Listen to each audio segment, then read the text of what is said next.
Madhya Pradesh DElEd वाले सभी students ध्यान दें माय डियर फ्रेंड्स। कल जो पेपर होगा ना आपका हिंदी भाषा शिक्षण का, उसके जो कुछ महत्वपूर्ण और इम्पोर्टेंट जो क्वेश्चन बच रहे थे वो क्वेश्चन मैं आपको इस वीडियो के द्वारा बताऊंगा। यानी कि सभी स्टूडेंट्स जो इस वीडियो को देख रहे हैं, ये आईएमपी क्वेश्चन पेपर है जिसमें आपको 2, 3 और 4 नंबर वाले प्रश्न मेरे द्वारा बताए जाएंगे। जैसा कि आप जानते हैं कि आपने देखा होगा कि चैनल पे मैंने बहुत सारे वीडियो अपलोड कर रखे हैं, तो वो सभी जो वीडियो है ना वो सिर्फ मोस्ट इम्पोर्टेंट के तौर पर मैंने डाले हैं। और अब भी मैं आपको ये आईएमपी क्वेश्चन पेपर ही बता रहा हूँ जिसमें आपको बड़े बड़े क्वेश्चन देखने को मिलेंगे। तो सभी मेरे प्यारे भैया बहन इस वीडियो को पूरा देखें, अच्छे से याद करें, जिससे कि आप एग्ज़ाम में अच्छे नंबर प्राप्त कर सकें। मेरे फ्रेंड्स, आपको लगता है कि मैं आपके लिए 1% भी मेहनत कर रहा हूं, तो आप सभी मेरे प्यारे भैया बहन वीडियो को लाइक कर चैनल को सब्सक्राइब जरूर करें। मेरा ये छोटा सा चैनल है जो आपके लिए लगातार प्रयास और मेहनत कर रहा है और आगे भी आपके लिए प्रयास और मेहनत करेगा। ये मेरा आपसे एक छोटा सा वादा है। तो बिल्कुल माय डियर फ्रेंड्स, मैं पेपर बताने जा रहा हूँ जिनमें आपको लॉन्ग क्वेश्चन देखने को मिलेंगे, तो पूरा पेपर आप ध्यान से देखें। जैसा कि आप देख सकते हैं क्वेश्चन आ चुके हैं कि वर्णमाला में विसर्ग को समझाइए। और ये जो सारे क्वेश्चन जो देख रहे हैं आप 4 से 9 तक के क्वेश्चन बताऊंगा और उसके बाद 10, 11, 12 यानी कि पूरा पेपर बताऊंगा। तो ध्यान से आपको देखना है इन क्वेश्चन के आंसर और याद करना है। ध्यान से आंसर आप देखिएगा कि चौथा क्वेश्चन था वर्णमाला में विसर्ग को हमें समझाना है। तो इसमें क्या लिखना है? विसर्ग ये इस प्रकार का होता है। महाप्राण सूचक एक स्वर है, इसका उच्चारण हा के समान होता है और यह हमेशा स्वर के बाद आता है, जैसे कि अतः, प्रातः, नमः। तो ये सारे जो अधिकतर ये जो स्वर विसर्ग लगते हैं तो ये संस्कृत भाषा में अधिकतर लगते हैं। तो ये आप यहाँ पर करेक्ट आंसर के रूप में लिखेंगे, यानी कि 2 नंबर का ये क्वेश्चन आएगा। तो आप इसका एक स्क्रीनशॉट यहाँ से ले लीजिएगा। वहीं अगला प्रश्न देख लो कि छात्रों में सुनना कौशल विकास के लिए किन किन शिक्षण विधियों का उपयोग किया जा सकता है? नाम हमें लिखना था। एक होता है स्वर वाचन, भाषण एवं वाद विवाद, कहानी कहना सुनाना, दृश्य श्रव्य सामग्री जैसे कि रेडियो और टेप रिकॉर्डर। ठीक है, तो ये आप यहाँ पर करेक्ट आंसर के रूप में करेंगे। मेरे सभी प्यारे भैया बहन एक बार वीडियो को लाइक ज़रूर करना, ये आपकी छोटी सी रिस्पॉन्सिबिलिटी है। और आप अगर वीडियो को लाइक करते हैं तो माय डियर फ्रेंड्स ये एक हमें मोटिवेशन देगा जिससे हम आपके लिए बेहतर कार्य कर पाएंगे। वाचन विधि के प्रकारों के नाम लिखना था। एक होता है स्वर वाचन, तो दूसरा होता है मौन वाचन। स्वर वाचन का अर्थ क्या होता है? बोलकर पढ़ना, और मौन वाचन का मन में पढ़ना। तो ये ऑब्जेक्टिव टाइप में भी बन सकते हैं और 2 नंबर में भी बन सकते हैं। तो ऐसे इंपॉर्टेंट क्वेश्चन है ये, तो इसलिए आप याद करेंगे। अगला क्वेश्चन देख लो कि गद्य शिक्षण के कोई 2 सामान्य उद्देश्य लिखिए। तो गद्य शिक्षण के कोई 2 सामान्य उद्देश्य हैं। छात्रों के शब्द भंडार में वृद्धि करना, वहीं दूसरा होगा छात्रों में अर्थ ग्रहण करने और भाव समझने की क्षमता विकसित करना। तो इतना आप यहाँ पर करेक्ट करेंगे।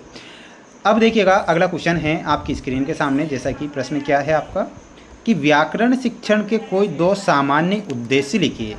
तो व्याकरण शिक्षण के 2 सामान्य जो उद्देश्य हैं, छात्रों को भाषा के शुद्ध रूप ज्ञान कराना, लिखने और बोलने का, छात्रों में भाषा के प्रति वैज्ञानिक दृष्टिकोण विकसित करना। तो इतना आपको यहाँ पर लिखना रहेगा। मेरे सभी प्यारे भैया बहन एक बार वीडियो को लाइक ज़रूर कर दीजिएगा और आप चैनल को सब्सक्राइब भी कर लेना है ना। मापन को संक्षेप में समझाइए। तो लिखना है मापन वह प्रक्रिया है जिसके द्वारा किसी वस्तु, व्यक्ति या क्रिया की विशेषताओं को अंकों या प्रतीकों के रूप में व्यक्त किया जाता है। शिक्षा में या छात्र की उपलब्धि को संख्यात्मक मान देने का काम आता है। तो इतना आप यहाँ पर लिखेंगे। तो स्क्रीनशॉट लेकर आप सिर्फ समझ कर जाना और अच्छे से पढ़कर चले जाना है ना। तद्भव शब्द क्या है?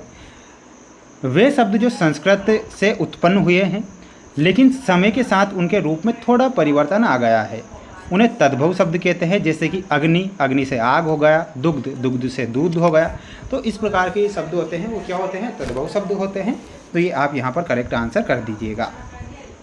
अब हम बढ़ेंगे हमारे अगले क्वेश्चन की ओर। जैसा कि ये 3 नंबर में क्वेश्चन आएंगे आपके, तो 3 नंबर वाले क्वेश्चन भी आप याद करके जाएंगे। मेरे सभी प्यारे भैया बहन अच्छे से पढ़ेंगे और याद करेंगे। 10वां क्वेश्चन, 11वां और 12वां है ना, और इनके अथवे की भी आंसर बताऊंगा। देखिएगा 10वें क्वेश्चन का आंसर आ चुका है कि तद्भव शब्द क्या है, समझाइए एवं उदाहरण दीजिए। तो तद्भव शब्द में लिखना है तद्भव शब्द वे शब्द होते हैं जो संस्कृत से विकसित हुए हैं और समय के साथ हिंदी में बदल गए हैं। तद्भव का अर्थ है उससे संस्कृत उत्पन्न।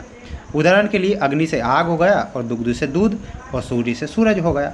तो इस प्रकार आपको ये तद्भव शब्द के बारे में लिखना है, हालांकि मैंने आपको ये बता दिया है।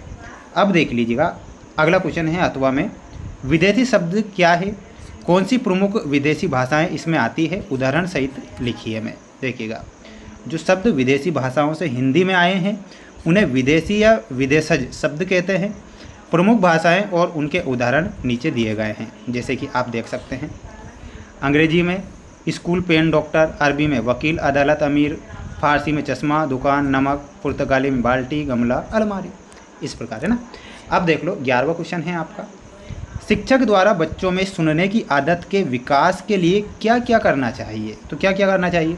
बच्चों को रुचिकर कहानियाँ सुनाना, सुनने के बाद उनसे प्रश्न पूछना ताकि उनकी सक्रियता बनी रहे, है ना। और अगला पॉइंट लिखना है, कक्षा में प्रतियोगिताएं आयोजित करना, बच्चों को शांत रहकर दूसरों की बात सुनने के लिए प्रोत्साहित करना। तो इतना आपको यहाँ पर करना रहेगा मेरे सभी प्यारे भैया बहनों को। अब मैं अगला क्वेश्चन बताने जा रहा हूँ, अथवा का क्वेश्चन है आपका ये।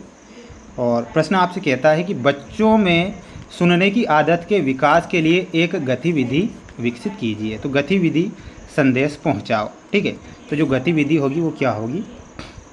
प्रक्रिया और उद्देश्य। प्रक्रिया में लिखना है, बच्चों को एक पंक्ति में खड़ा करें, पहले बच्चे के कान में एक छोटा छोटा वाक्य धीरे से कहें, वह बच्चा अगले को वही बताए।